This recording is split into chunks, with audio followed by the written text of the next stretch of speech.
Hello, everyone, and welcome back to the Mindbody Medicine for Chronic Pain podcast. Welcome, welcome, welcome. I'm so glad you're here.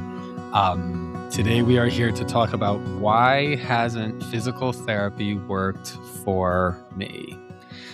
Great question, and this happens to so many people. Wow, myself included. So let's talk about it. Hello. My name is Sean. I am a therapist and I specialize in helping people heal from chronic pain and heal from chronic symptoms using psychological and emotional modalities. Most people don't even know that's possible, but it very much is possible. It is absolutely possible. And that is what we talk about on this podcast. Okay, before we get into it, let me say if you are enjoying the podcast, I would absolutely love to get a review from you or a rating on the podcast app where you listen. And I realize I have not really been doing much like, remember to leave a review if you enjoy what you're listening to. So I just want to, but I did at the, so we're going to take a minute with this. We're going to do some math together because folks, it's bad. Okay. I did some, at the 1 year mark of the podcast and the numbers are not looking good. I will say the podcast is growing and is popular. There's a lot of people who listen to this podcast from actually all over the world. I'm like, hello. Hi, everybody. I kind of can't believe that. Like, here I am speaking to a lot of people. Hi. So glad you're with me and so glad you're doing this. Like, this is the way forward for your health, your well-being, for your pain. If you have TMS, if you have neuroplastic pain, this is the only way forward, emotional and psychological modalities. So you're doing the right thing for yourself. It's so cool that you're here. What percentage of listeners have left a star review for the podcast? That is a question I asked myself at the year mark, which was just recently. And folks, like I said, it's not good. It's not good. The biggest are Apple Podcasts and Spotify. What percentage of people who have listened to this podcast have left a star rating on Apple Podcasts or on Spotify? What percentage do you think? 0. Okay. I did the math. It is 0.6% of y'all have taken the time to leave a star rating. 0.6%. So I want to speak right now to the 0.6%. Thank you. I really appreciate that. It's it's a lot of time and effort and like emotional vulnerability for me that goes into doing this podcast. So and I'm really glad it's landing with you and I appreciate your feedback. That's my message to the 0.6%. My message to the 99.4%, which is most of you. All right. If you're enjoying the podcast, please rate and review the podcast. I would really appreciate that. And if you are enjoying what you're hearing, I would absolutely love to hear from you. And if you want to say thank you to me for putting this content out, that would be the absolute best way to do so.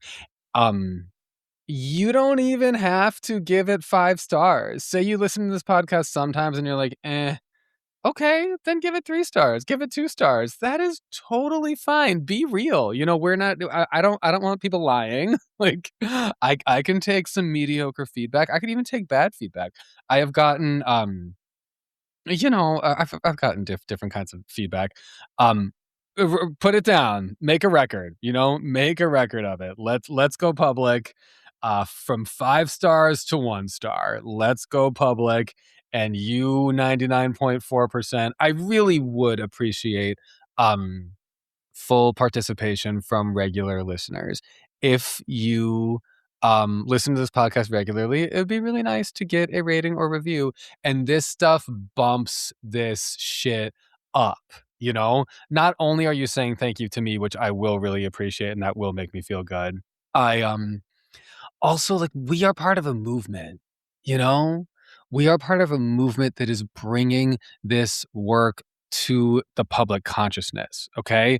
Many of you, certainly myself included, we wish that we had found out about this months, years, maybe decades before we did, right? Like, how much better would that have been for you and for your life if you knew about mind body healing earlier, right? Because certainly for me, it would have been a lot better, a lot better. So let's publicize this more. Let's get the word out. We're gonna take this 0.6% and we're gonna change that math because that's not cool. We can do better than that, right? We can do better than that. So please rate and review the podcast. I literally have Apple Podcasts open right now so I can do this. You just get to the podcast, Mindbody Medicine for Chronic Pain, scroll down. There's the stars right there. You can also tap it's write a review. I would appreciate that. That would be awesome. Literally, if that's too stressful for you, fine. Just do the stars. It takes, oh God, 1.5 seconds probably. It's going to be so easy. It's going to be so easy for you. And I will really appreciate it if you feel so moved to do so. Okay. Why hasn't physical therapy worked for me? Yeah, that's a good question. This question would be only asked not by all TMS sufferers for all TMS symptoms. For example, if your TMS symptom is dizziness, or if your well, maybe you would go to physical therapy, but a little less likely. If your TMS symptom is IBS, you're probably not going to physical therapy. If your TMS symptom is a skin condition, you're probably not going to physical therapy. If your TMS symptom is chronic fatigue, you might go to physical therapy, but it's much less likely. The people who are asking this question are a subset of TMSers who are dealing with musculoskeletal pain. Because most of us who have dealt with some kind of musculoskeletal pain, the first line of defense is physical therapy. And why have you gone to physical therapy? You've gone to several physical therapists. You've gone to several chiropractors. You've done, one said do the stretches. You did the stretches. One said do strengthening exercises. You did the strengthening exercises. And the pain is still there. Why? Yes, that is the question that we are addressing today. And honestly, my first response is like, what do you think I'm gonna say? If you've listened to this podcast before and if you know this model, truly, I'm kind of like, maybe take a second, pause the podcast, and just ask yourself, why not? You already know the answer. What do you think I'm gonna say? Why has physical therapy not worked for your symptoms? I hope you're answering the question in your head right now, but I'm gonna give you my answer. Oh, it's because physical therapy is not getting anywhere near the actual root cause of the symptoms. That's why physical therapy is not solving your musculoskeletal pain. If you have a mind-body condition, which is synonymous with TMS, which is synonymous with neuroplastic pain, if you have a mind-body condition, the source of the pain is your psychological and emotional life. The source of the pain is not that something has to be structurally changed in your body. Physical therapy is all about changing something structural in your body. Oh, that's not the healing for TMS. It's not the healing for TMS. Why do people develop chronic pain and chronic symptoms? Right? All right. 3 major reasons. 1, psychological, 2, emotional, and 3, lack of attunement to the true self. So we're going to go through 1, 2, and 3 briefly, just so that this is clear. 1, why would someone develop chronic pain and chronic symptoms? First thing is psychological reasons. People develop chronic pain and chronic symptoms because if you feel, okay, pain is a danger signal. That's the beginning. So pain is a danger signal. So if you feel something in your body and it makes you feel a little scared, first of all, that's completely normal. That is a completely normal, regular response. What else are you supposed to feel? Literally, what else are you supposed to feel? I'm laughing because I'm like, I was told in social work school, you should, help normalize your client's feelings, normalize. That is helpful. True, that is helpful. I was also told in social work school, why the obsession with normalizing? It's not everyone's goal to be normal. Normal is bad, and normalizing. Screw normalizing. I can't stand it. It's problematic to normalize all the time, and I'm like, oh, geez. Okay, so let me not normalize. but I'm like, to let you know, let me just lay it all on you. A, your goal in life is not to be normal. It's not. Your goal in life is to be yourself. We will get to that in part 3 of why chronic pain develops, which is lack of attunement with yourself. Your goal in life is not to be normal. Your goal is to be yourself. That's the first thing I want to say. Second thing, it is normal to respond to pain in your body with fear. That is normal. I don't care if you're trying to be normal or not. I don't care if my professors are like, well, actually, if we're, I'm not the woke police. I am a liberal snowflake. I am a total snowflake, proudly, a proud social justice warrior, but I am not the woke police because woke police are so annoying. Nails on a chalkboard, so annoying. So, I have dealt with a lot of woke police in my life, so I speak y'all's language, but I am not the woke police. So, okay, just want to make that little speech about normalizing. It is normal to be scared when you have pain and symptoms in your body. It's totally normal. And what we're doing is we're working against that, because what's going to happen if you have some kind of pain or symptom in your body and then you're afraid of it, that fear is a danger signal. So that is going to make the sense of danger in your mind body system heightened. That is going to make the pain worse, because the pain, and it's going to make the symptom worse too, because the pain and symptoms, those are danger signals. If then the pain and symptoms get worse, then you become more afraid. You're sending more of a danger signal into your mind body system. And that is the pain and symptoms will then get worse because they are a danger signal, and you're going down, down, down a downward spiral. So what we're doing is we're working against that very, very normal tendency that you have, that I have, that everyone has, that we don't want to feel pain in our bodies. We don't want to feel symptoms in our bodies. Of course we don't want that. And yet, what we have to do is tell ourselves and remind ourselves that it's safe. We have to remind ourselves that it's safe. And so, if this is the first symptom, if this is the first time you've ever had this symptom, okay, get it checked out. Go to the doctor. Maybe, listen, maybe you need physical therapy. Maybe you don't have TMS. You know what I mean? Maybe. But let me tell you this. If you're listening to this podcast, probably not.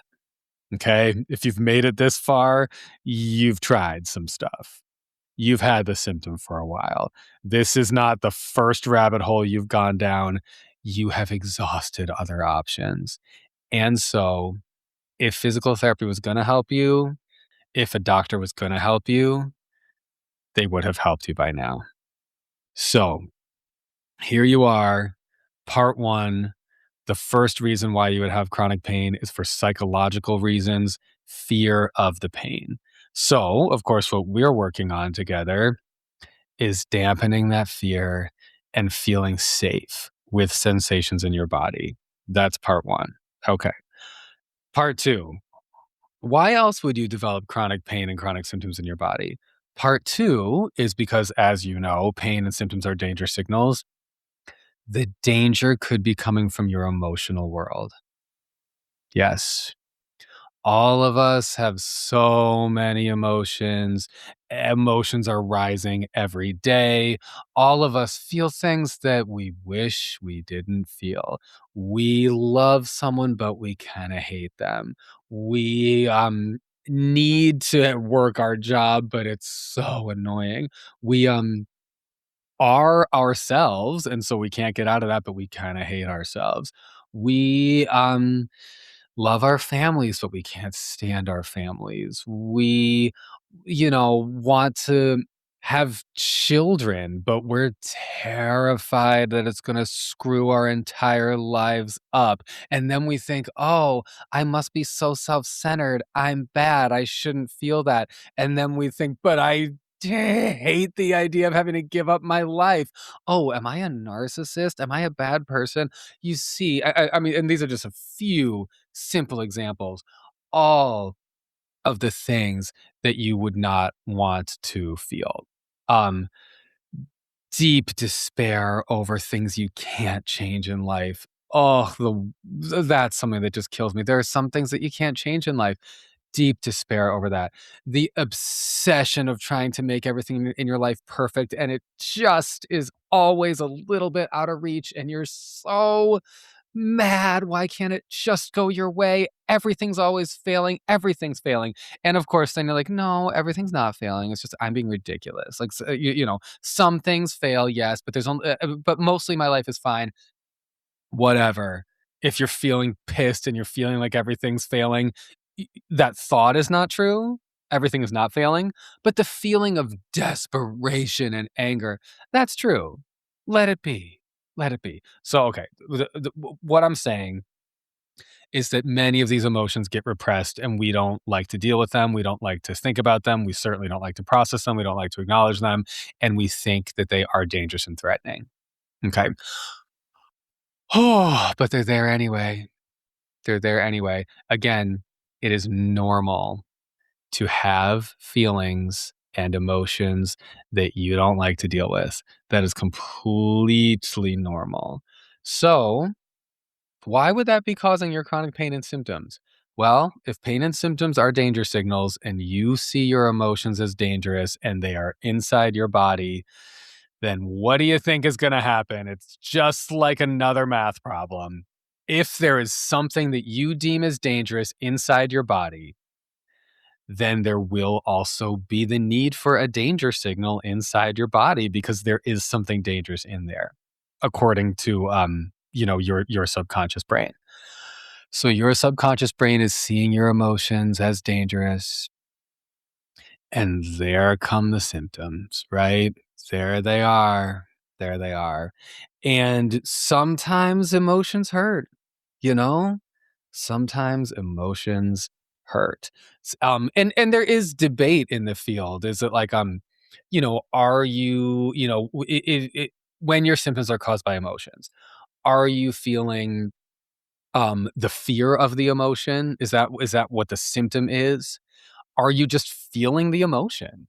Is that what the symptom is? Maybe your stomach hurts because you feel anxious or you feel sad. Maybe your head hurts every day, headaches, because you are feeling something in your body. Maybe your spine, maybe your back, your lower back, your upper back, your mid back, wherever it is. Maybe you're experiencing pain there because you're experiencing emotional pain in your life, right? Like, how much sense does that make, right? Right. You're feeling emotions in your body. And yeah, pain being a danger signal, it doesn't feel good. You don't feel a difficult emotion because you're feeling good. Like, you feel it because you don't feel good. There's some kind of threat, there's some kind of danger, and your body's feeling that. Your body is feeling that. So, that's the second reason why you'd be feeling, chronic pain and chronic symptoms is because of your emotional life. You're feeling your emotions and slash or you are, on some level, really afraid of your emotions, and your emotions feel dangerous to you. Yes. Does physical therapy help you with that? No. That's the thing. No. Physical therapy does not help you with that. Does physical therapy help you feel safe with your emotions? No. Does physical therapy help you feel safe with sensations in your body? That's going back to part one, the psychological reasons why you might have pain. Usually not. And actually, a lot of physical therapists really try to help patients feel safer in our bodies. You know, they're like, You can do this. You can use your body. Like, it's not that bad. You're not broken. Like, come on, you can heal." But the patient, without the depth of the understanding of TMS work, without the depth of the understanding that, like, "Oh, I don't feel pain because there's something wrong with my body at the site of the pain. I feel pain because of my emotional and psychological life." If you don't have that understanding, it's unlikely for you to feel that safe in your body. So physical therapists will probably try to help you feel safer in your body, but they'll probably it might not land with you. I was gonna say they'll probably fail. Like, they're really trying and they're not failing. The thing is, we fail. Like, as patients who are scared of our bodies, we fail. And so the way to succeed is to acknowledge the truth that your pain is not because there's something wrong with your body. It's not because there's something wrong with your body at the site of the pain. The reason you have the pain is because of your emotional life, and it's because of the fear you have of the pain. That's the psychological part. Okay. So, moving on to part 3. Part 3 is, why else would you have pain and symptoms in your body? The third reason why you might have pain and symptoms in your body is because you are out of alignment with yourself. You're afraid to be yourself, and you're afraid of who you really are. Pain is a danger signal, and the danger, if you feel afraid of who you really are, everywhere you go, who you really are will be right there, hidden right beneath the surface of the veneer you're trying to put on of, like, being a kind of person who you wish you were, but you're just not. Okay? Who you really are will always be right there. And that's scary if you're afraid of who you are. That's scary. And let me say, those of us, certainly myself included, who have or have in the past feared being who we really are, we come by that honestly. No one comes into this world not wanting to be themselves. We come into this world wanting to be ourselves. Everybody comes into this world as a person with a personality. That's my favorite line from her name is Dr. Lindsay Gibson, and she's the author of the book Adult Children of Emotionally Immature Parents. Excellent book. It's about, dealing with emotionally immature parents. And it's also about, like, learning how to be yourself. And that is powerful. It's existential, and it's the same as chronic pain healing. It's existential. And what does Dr. Lindsay Gibson say? Someone asked her once, I watched, like, a YouTube interview, and someone asked, Dr. Gibson, "What would you wanna say to people who have had, emotionally immature parents?" And while I was watching this, I was thinking, like, "Huh, what's she gonna say?" If one thing, I mean, like, read the book? It's like there's a whole, like, there's a whole multi-pager on this, and literally she summed it up so beautifully. And Dr. Lindsay Gibson's answer to what would you like to say to someone who has had emotionally immature parents was simply, "You are a real person. You are a real person." That's it. That is who you are too. You are a real person. and you came into the world as a real person. And you have, through no fault of your own, been taught not to be yourself and been encouraged that parts of you are not right and parts of you need to be shoved down and parts of you shouldn't be, don't say this, don't say that. Oh, don't do this. Oh, don't be so sensitive. Oh, why this? Why that? Why are you like this? Why is it always an issue? Um, that kind of thing, up to like, in this family, we always blank. In this family, we always blank. We don't, whatever. The 10 Commandments, whatever religious, I mean, so many religious sects that you may have been exposed to or grown up in that were dogmatic and anti-human. And a lot of religious stuff is beautiful. I mean, people who listen to this podcast know I grew up in the Catholic Church. There was so much beauty to that, truly. I mean, so much of who I am is because of being shaped by the Catholic Church, period.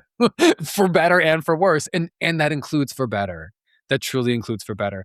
I don't know who I would be if I had not gone to Catholic school for 12 years. I really don't think that I would be as conscientious, community oriented. I think I would just have a more self-centered mindset. I really do believe I would have a much more self-centered mindset if I had not grown up in the Catholic Church. There's true beauty around at least my religious experience, and there is for so many people, and there's also a shadow side for me and for many people. I know that. And the shadow side for a lot of us is that these religious dogmatism can be very anti-human. It can be very like, don't be a normal person. You're not allowed to have animal drives, which humans are animals, and so there's no way around that. We have animal drives. You're not allowed to feel this, and you're not allowed to be that, and you're certainly not allowed to have anything sexual go through your brain or body ever, and you're not allowed to have anything that involves like greediness or gaining resources for the self. You're not allowed to have any of that go through your head, and it's all bad and you are bad and you're sinning, and all of that is very anti-human. So this is a long way of me saying is that is a very easy way to arrive at a place where you feel it's not safe to be yourself. And many of us have this kind of mindset, like it's not safe to be ourselves. And we have this conditioning where it's not safe to be ourselves. Here's the thing. You are all of those things, right? You just are. You're greedy in some ways. Yeah. You have an id. You have an animal inside you. That id is a total narcissist and is a little child and is self-centered and only cares about itself. That's not the whole of you, but that is a part of you. That's a part of me too. That's a part of everyone. I know that's not like part of the 10 Commandments to be like, there's a part of you that's self-centered. But but that part of you is there, and it doesn't need to be scary. It does not need to be scary. That part of you is there, and it does not need to be scary. Oh, there you are a sexual being. Yeah, that part of you is there, and it does not have to be scary. Maybe you don't think the same way as people in your community. Okay. You don't wanna do the same things as people in your family. Okay. You, are different than others. Okay. Okay. That's okay. Everywhere you go, there you are. And it's hugely important part of soothing chronic pain and chronic symptoms, healing chronic pain and chronic symptoms, is to stop fighting yourself. Stop fighting that, stop being afraid of who you really are. Stop fighting yourself. Stop all that internal tension. Learn who you really are and learn to attune to who you really are, and then learn to be kind to who you really are, and learn to give what you need to yourself. Not what you think you need, not what other people think you need, like not like bubble baths and like a day off and a trip to wherever. If you really want bubble baths and a day off and a trip to wherever, give yourself that. If other people are telling you that's what self-care looks like, no. You have to decide. It's not even decide. You don't decide shit. You have to tune in and figure out what actually feels good to you, what actually resonates with you. You don't decide what feels good to you. Wouldn't that be awesome? You don't. I don't either. You have to learn what feels good to you, and you learn that by attuning to yourself and attuning to your body, because your body is you. Is physical therapy going to do that for you? Is physical therapy going to stop you from being afraid of yourself? No, it's not. It's really not. So why hasn't physical therapy worked for you? Because it has done nothing to even touch your fear of who you really are and your fear of being yourself. Now, does mental health therapy help with that? Yes, it certainly does. It certainly does. And that is a that's probably the cornerstone of what I work on with my clients, is tuning into yourself, somatically tuning into you and getting into yourself and knowing, who are you? What do you really feel? Who are you really? I mean, so many of us have stories around like who we're not allowed to be and why we feel so bad and why we have so much internal conflict over like, I wish I didn't feel this way and I wish I didn't think this and why am I so stuck on this? And okay, in mental health therapy, we can start to unravel that and we can process that and we can figure out like, what does that really mean about you? If you have this drive that you really don't want, let's look at both of those sides and take both of those sides of you seriously. You have this drive. Okay, that's you. There's also a part of you that really doesn't want to have this drive. Okay, let's take that seriously too. Where is that coming from? Is that you? Maybe that's another part of you that we really need to honor. Is that the voice of someone else internalized into you that we can let go of? Maybe, maybe. But we can figure that out through attuning to you. So is physical therapy going to do that for you? Unfortunately, no. Mental health therapy, now that is going to be a much better avenue for you to walk down when it comes to this stuff. Okay, the final thing I want to address as part of this, why hasn't physical therapy worked for me, is the opposite question. Why has physical therapy worked for me?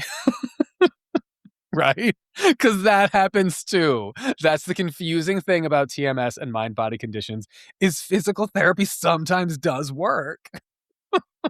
Why? Okay, why? Well, okay, so let me back up and first say, physical therapy is not it's not a hoax. If you have a structural injury in your body and then you say get surgery or have some kind of procedure, whatever, whatever is the medically appropriate intervention for that structural issue in your body, you have that. And then afterwards, you get physical therapy as part of your healing. That will help you. That will absolutely help you. Physical therapy is not a hoax. In conditions where there's something structurally wrong with the body that needs to be addressed, physical therapy is great for you. The problem is that physical therapy is often applied to those of us who have TMS, and physical therapy does not solve TMS. It does not. But why has physical therapy worked for me? First of all, so that's why I'm rewinding. Physical therapy maybe worked for you because the condition it worked for was not TMS. Okay, that would make sense that physical therapy helped you with that. Second, maybe you in the past, one of your symptom imperatives, say it was, I don't know, what would you get? Knee issues. And because of your chronic knee pain, you went to a physical therapist and say it helped you. Because that's possible. And it's possible that that symptom was TMS. And when you look back at your life story, now that you know about TMS and now that you know about emotional and psychological healing, you can look back and say, like, oh, I think all those years ago when I had the knee pain, yeah, there was a bunch of stressors that were going on at that time, and like that totally followed the TMS pattern, and I think my knee pain was TMS. But why did physical therapy work for me at that time? Why? Here's why. The placebo cure. That's why. Physical therapy can be a great placebo cure for TMS if it works. You know what I mean? And it would work if, going back to feeling safe in your body, pain is a danger signal. If physical therapy made you feel safe in your body, and if taking care of your symptoms made you truly believe they're going to go away, and that truly was enough to calm down the danger signal in your mind-body system, then yeah, the knee pain would have gone away. So physical therapy would have worked for you. Now, was it the physical therapy that worked? It was the physical therapy that caused a mental process and like a psychological process, which is the turning down of the danger signal and the feeling safe in your body. The physical therapy caused the psychological sense of safety. The psychological sense of safety caused the healing of the pain. So did the physical therapy work? Yes, but there's an intermediate. There's a mediating effect there. It didn't directly work because physical therapy doesn't work directly for TMS and chronic pain. Whew, okay, so here we are addressing why hasn't physical therapy worked for me. You already know the answer, but now you really know the answer. And then we're also, of course, looking at why has physical therapy worked for me, because you gotta include everything. Sometimes it's a little complex to get it all in your head, but it is simple. It is not as complicated as we sort of like think it is or try to make it out to be. It is simple. Pain and symptoms are danger signals. Healing is safety. Safety, calm. And it's not the kind of calm that's shoving everything down and being like, I'm calm. I don't feel bad. I feel calm. It's not that kind of calm. It's the kind of calm and safety that's like, sometimes I feel like shit. Sometimes I feel incredibly angry. Sometimes I hate everyone in my life, but I'm okay with that. Because I know it'll pass. I know that I can feel my emotions and be myself, and my emotions will pass, and myself is okay. It's that kind of calm and safety. That's the simple, simple place that we are all walking towards. And I will meet you there, right? that is what we are doing on this podcast. That is where we are going. Oh, here we are. Here we are on a journey together. Okay, this has been super fun. If you have not taken a moment to rate and review the podcast, I'm like, I don't know what else to tell you. Full participation from regular listeners would be truly awesome. It would be such a nice way to, if you want to say thank you to me for putting this stuff out there, that would be such a nice way to say thank you.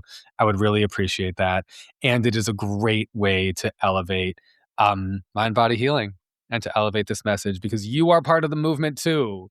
Me and you and everybody listening, all the different people from all the different countries. My God, I should like pull the thing up someday and like read all the different countries. There's so many. It's nuts. It's I'm like, really?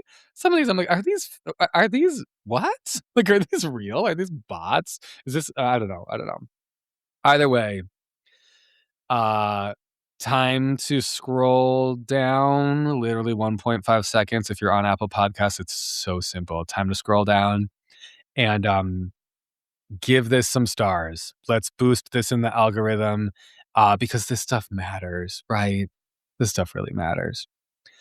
Okay, this was an awesome chat, and I will plan to talk to you soon.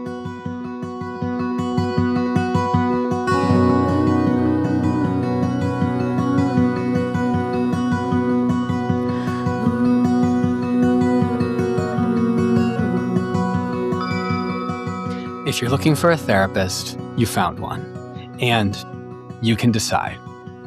Does my vibe resonate with you? Therapy is an opportunity. Therapy is an opportunity to tune into you, to learn to feel more comfortable being yourself, to feel more comfortable with your emotions, and to feel more comfortable existing in the world in your body. Do you have difficulties in your life? Maybe it's chronic pain, maybe it's something else.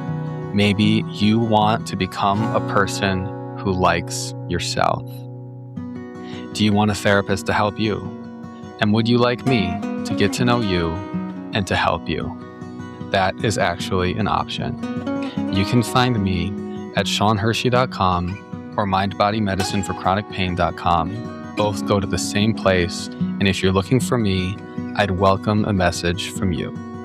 SeanHershey.com, MindbodyMedicineForChronicPain.com, and you can request a free consultation.